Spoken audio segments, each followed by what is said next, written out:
the final here. Deshaun Butler the drive. Offensive foul.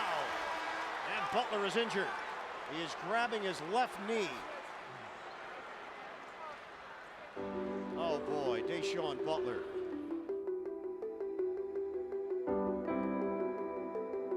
The ACL is meant to keep the tibia from sliding forward on the femur. Femur is the big leg and the thigh bone. Tibia is the leg and the lower leg. It's meant to actually keep this tibia from actually sliding too far forward on the femur itself inside the knee joint.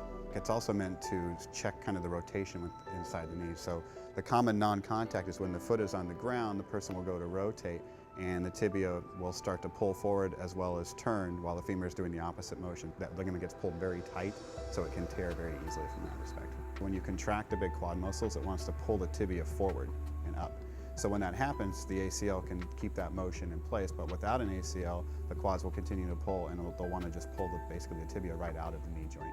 The PCL, which is opposite of the ACL, is meant to keep the tibia from sliding backwards inside the knee joint. The ligaments on the side are basically meant to keep the knee from pulling apart too much from side to side. The meniscus is really there to keep the femur itself, the big bone in the leg, to keep it in place when it rolls and it moves around. Without the meniscus, this thing can move around too much inside of there. So with any kind of damage to the knee, so when you tear the ACL or if you get hit from the side and the knee goes like this, it's very easy for the bones to cause tears inside the meniscus. The meniscus itself is not vascular, so it will not heal very well at all, if at all.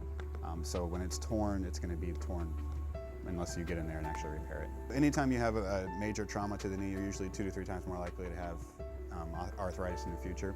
And usually that's because the cartilage that covers these bones, when the damage happens, it's basically worn away and that cartilage will not come back. So you can have sort of abnormal mechanics that continue to be bone-on-bone contact when you move around, and that's what's developing the arthritis inside the bone itself. And without a meniscus, people that have the meniscus taken out or portions of it taken out, then you also lose some of that shock absorption between the bones and you start to get the cartilage rubbing together and you can have osteoarthritis develop in the future.